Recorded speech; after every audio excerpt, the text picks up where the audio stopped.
De Hurwitz, un grand classique, on cherche à calculer un déterminant dont tous les coefficients au-dessus de la diagonale sont égaux et tous les coefficients en dessous de la diagonale sont égaux. L'idée va être très astucieusement de rajouter un x à chaque coefficient de ce déterminant et à se rendre compte que cette fonction de x est très simple, ce qui va permettre de conclure.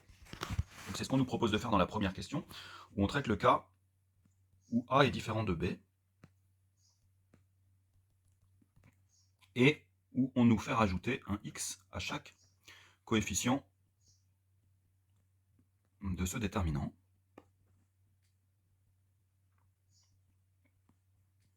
Et où on nous demande de vérifier que l'on obtient une fonction affine de x, c'est-à-dire une fonction polynomiale de degré au plus 1.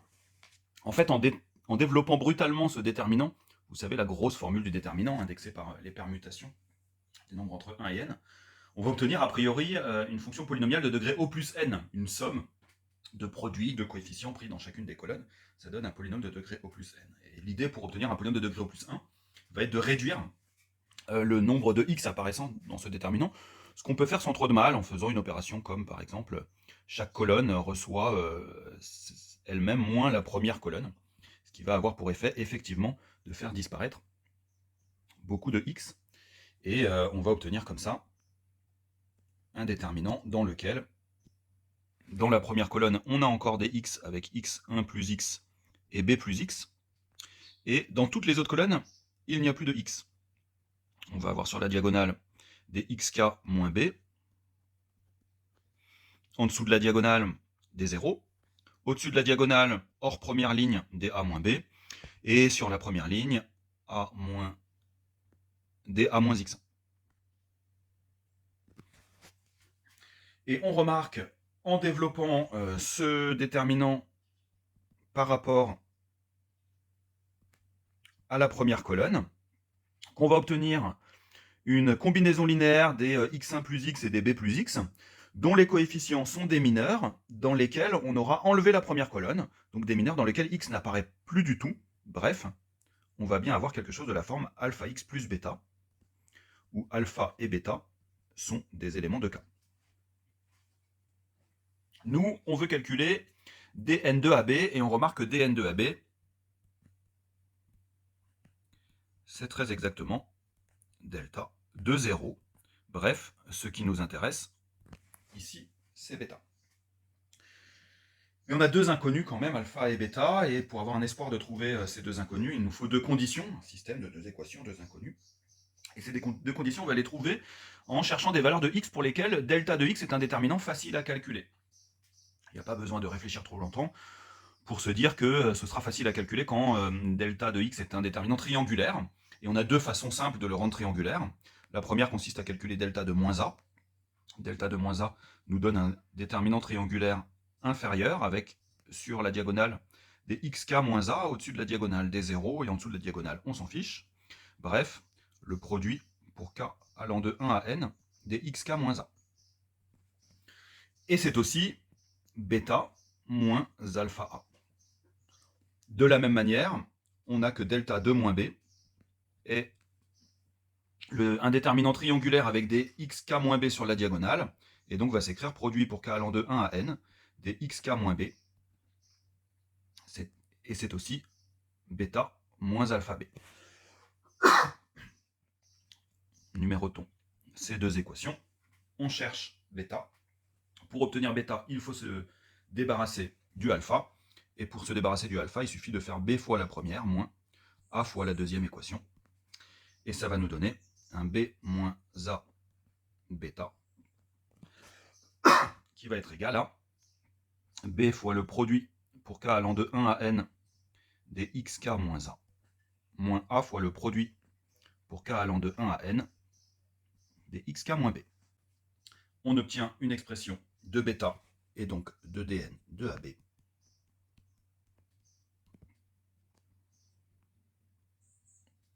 b fois le produit pour k allant de 1 à n des xk moins a fois le produit pour k allant de 1 à n des xk moins b sur b moins a, valable évidemment lorsque a et b sont distincts.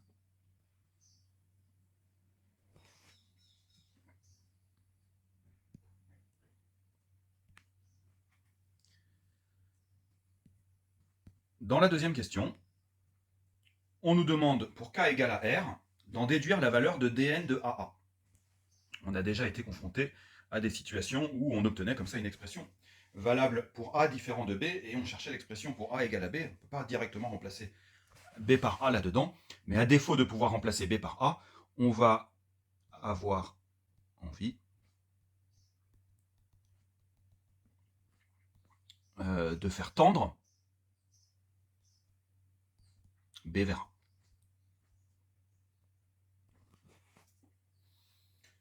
Avant toute chose, on se pose la question, est-ce que si on fait tendre B vers A, on va effectivement obtenir dn de AA à partir de dn de AB? C'est une question de continuité. Et donc on va remarquer que la fonction qui a B associe dn de AB, notre déterminant, est polynomial en B.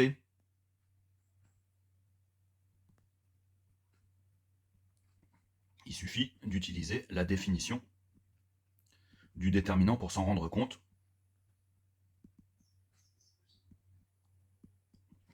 dn de AB est une somme de produits de termes qui sont continus en B. Donc on obtient bien une fonction continue en B. Donc on a bien que dn de AB tend, quand B tend vers A, vers dn de AA. Il faut donc maintenant prendre la limite pour B tendant vers A dans l'expression ci-dessus. Le B moins A au dénominateur nous fait bien sûr penser à un taux d'accroissement, et on a un problème au numérateur parce que les A et les B sont mélangés.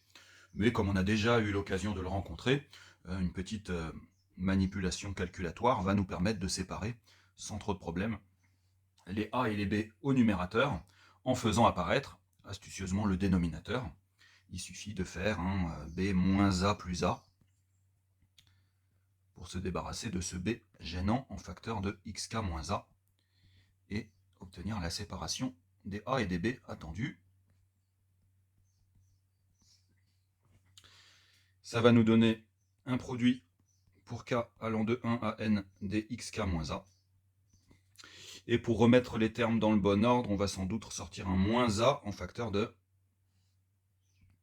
au numérateur, produit pour k allant de 1 à n des xk moins B, moins produit pour k allant de 1 à n des xk moins A sur B moins A. Et on a très envie de poser la fonction P qui à x associe le produit pour k allant de 1 à n des xk moins x, dont on reconnaît le taux d'accroissement à droite, qui est bien dérivable en A parce que polynomial, et dont on sait calculer la dérivée. Pour dériver un produit à n termes, il suffit de dériver l'un des termes et de laisser les autres intacts, et de faire la somme. Donc ici, on va obtenir une somme pour k allant de 1 à n. Alors, on dérive le terme numéro k. En dérivant le terme numéro k, on sort un moins en facteur, et il nous reste un produit pour j allant de 1 à n différent de k, des xk moins j, des xk moins a, pardon, des xj moins a. On va y arriver comme ça. Ce qui permet, en passant à la limite dans l'expression ci-dessus, d'obtenir dn de AA, qui est le produit pour k allant de 1 à n des xk moins a, moins a fois, moins par moins plus, a fois la somme pour k allant de 1 à n des produits pour j entre 1 et n différents de k, des xj moins a. Voilà notre déterminant dn de AA.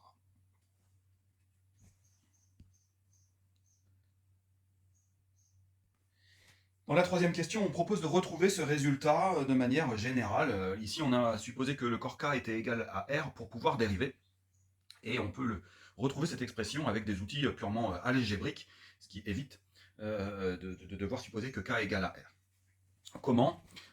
Eh bien, en remarquant que dn de AA, c'est donc le déterminant avec x1, xn sur la diagonale et dA en dessous et au-dessus de la diagonale.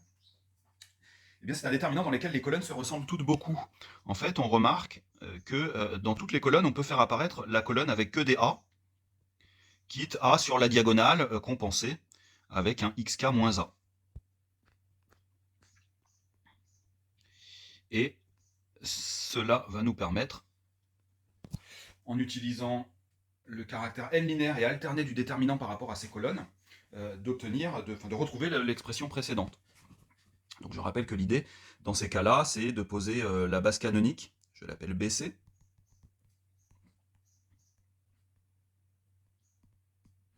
de l'espace des matrices, des colonnes, pardon, Mn1 de K. Donc EI étant le JM vecteur de la base canonique, donc des 0 partout sauf un 1 en IM position, et c'est cette colonne qui apparaît partout avec que des A. On remarque alors que dn de AA, c'est le déterminant dans la base canonique de C plus x1 moins A E1 jusqu'à C plus xn moins A En. Je sais que déterminant dans la base canonique est n linéaire alterné, ce qui va me permettre de développer par n linéarité comme si j'avais un produit à n termes.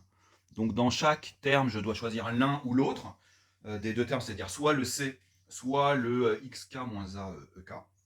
Mais comme le déterminant est aussi alterné, dès que j'aurai deux fois la même colonne, deux fois la colonne C, au moins, le déterminant sera nul.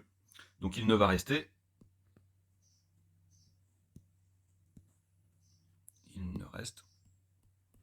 que les termes avec au plus une fois la colonne C dans ce développement. Autrement dit, je vais avoir un dn de AA égal. Je vais commencer par écrire un premier terme sans colonne C. Ne pas avoir la colonne C, ça veut dire avoir choisi dans chacun des termes l'autre, le terme en xk moins A. Tous les xk moins A qui sont des scalaires vont sortir par n linéarité. Et je vais me retrouver avec un produit pour k allant de 1 à n des xk moins A. Et il va rester le déterminant dans la base canonique de E1, En. Autrement dit, le déterminant dans la base canonique de la base canonique, ce qu'on va pouvoir simplifier directement par 1 à la ligne d'après, plus les termes avec une fois la colonne C. La colonne C, je vais pouvoir la prendre en position 1 jusqu'à n. Dans tous les autres termes, autres que la position K, je vais avoir un xj-a qui va sortir un facteur, donc je vais me retrouver avec le produit pour j allant de 1 à n différent de K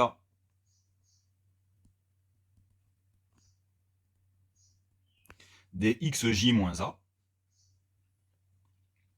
fois le déterminant dans la base canonique de E1, etc. Un C en position K, etc. jusqu'à En. Autrement dit, le produit pour K allant de 1 à n des xk moins A fois 1, plus la somme pour K allant de 1 à n des produits pour J allant de 1 à n différents de K de xj moins A et un déterminant dans lequel on retrouve les vecteurs de la base canonique dans toutes les colonnes sauf la km, donc juste des 1 sur la diagonale. Et dans la km colonne, on va se retrouver avec un A.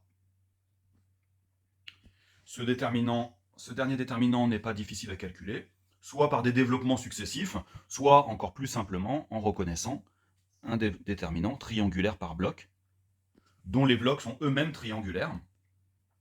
Donc très facile à calculer. Ce déterminant vaut A, et on se retrouve bien avec exactement la même expression que précédemment. Produit pour K allant de 1 à n des xk moins A, plus la somme pour K allant de 1 à n des produits pour J différent de K fois xj moins A, le tout fois A, que je peux sortir en facteur. C'est bien exactement l'expression qu'on avait tout à l'heure. Je précise que ici, on a obtenu A fois 1 comme déterminant de chacun des deux blocs diagonaux. Dernière question, c'est une question d'ouverture qui en fait est issue d'un sujet d'oral de NS. Posé brutalement comme ça, c'est pas du tout évident de voir le lien avec le déterminant de Hurwitz. C'est un petit peu astucieux. On se donne A, un ensemble fini de cardinal M, U1, UN des parties non vides 2A2 distinctes de A. On suppose que tous les cardinaux des intersections sont égaux à petit a, et on demande de montrer que n est inférieur ou égal à m. Quel rapport avec le déterminant de Hurwitz? Voyons ça maintenant. L'idée, c'est de donner un nom aux éléments de A. Ils sont au nombre de petit m. Appelons-les A1, AM. Et d'introduire le cardinal d'une intersection en utilisant des fonctions indicatrices. Le cardinal de UI inter UJ, c'est la somme, pour k allant de 1 à m, de l'indicatrice de UI inter UJ de AK. Le rapport avec un déterminant de Hurwitz est encore loin, mais l'idée c'est que l'indicatrice d'une intersection, c'est le produit des indicatrices, et ce produit d'indicatrices va nous rapprocher d'un produit matriciel, indicatrice de UI évaluée en AK, fois indicatrice de UJ évaluée en AK.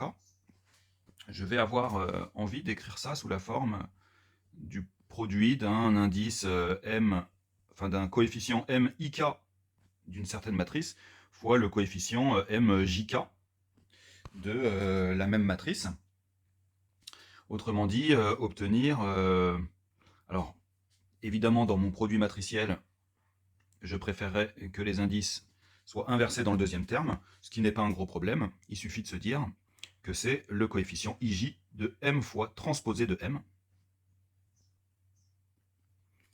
où M est, avec des notations évidentes, la matrice des MIJ. Et donc je sais que si I est différent de J, alors M fois transposé de M, indice I virgule J, est égal à petit a. C'était le cardinal commun des intersections dans l'énoncé. On peut se demander ce qui se passe si I égale à J. Si I égale à J, M fois transposé de M, indice II, ben c'est toujours le cardinal de UI inter UJ, mais comme UI égale à UJ, finalement ici, c'est simplement le cardinal de UI. Alors appelons-le par exemple XI. On note également que la matrice M n'est pas une matrice carrée, puisque l'indice des lignes I et J correspond à la numérotation des U, donc est entre 1 et N, tandis que l'indice K, dans notre formule de produit matriciel, est entre 1 et M, donc on obtient une matrice de MNM de K. Je m'intéresse donc à la matrice H, qui est M fois transposée de M, qui elle va être une matrice carrée, dont les coefficients sont sur la diagonale x1, xn, et en dehors de la diagonale dA. Et là, on commence à voir un lien avec notre déterminant de Hurwitz, qui nous dit que déterminant de H est égal au produit pour k allant de 1 à n des xk moins a, plus a fois la somme pour k allant de 1 à n du produit pour j différent de k des xj moins a. L'idée, qui n'est pas évidente du tout non plus, c'est que l'inégalité n inférieure ou égale à m qu'on nous demande d'obtenir va provenir de l'inversibilité de h qu'on va voir apparaître à travers ce déterminant. Pour l'obtenir, on va montrer que det de h est différent de 0. Et on va déjà trouver un lien entre a, donc a c'était le déterminant des cardinaux de UI inter UJ, et les xk. Les xk c'était les déterminants des UI. Donc on va se dire que si I et J sont si I et J sont différents, entre 1 et N, le cardinal de UI inter UJ est inférieur ou égal au cardinal de UI. Donc A est inférieur ou égal à XI. Ce qui va nous dire que tous les termes qui apparaissent dans déterminant de H sont positifs déjà. Et on va se demander quand est-ce que c'est que certains de ces termes sont nuls. Donc quand est-ce qu'il y a égalité dans cette inégalité? Il y a égalité, xi égale à a, et bien si et seulement si, quel que soit j entre 1 et n qui ne soit pas égal à i, ui inter UJ égale à UI. Autrement dit, UI est inclus dans UJ. On aura XI égale à A si jamais UI est inclus dans tous les autres UJ. On avait comme hypothèse que les UI sont tous distincts.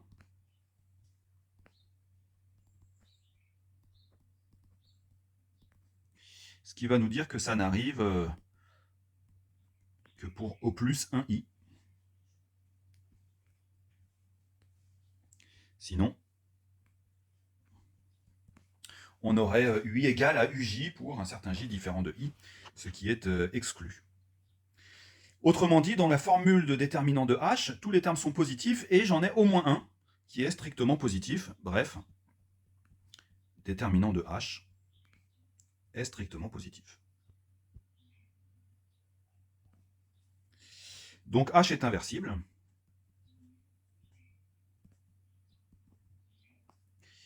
Ce qui va nous dire que le rang de H est égal à sa taille, c'est-à-dire n. Reste à comparer ce rang de H à celui de M pour faire intervenir l'entier petit m. Et comme H est égal à M fois transposé de M, il n'est pas difficile de voir que l'image de H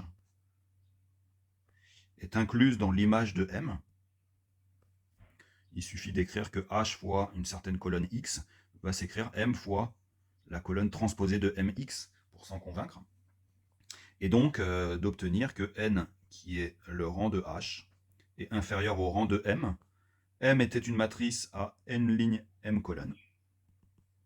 Donc ce rang de M est lui-même inférieur ou égal à petit m, ce qui termine cet exercice qui était beaucoup plus subtil que le reste de ce problème classique.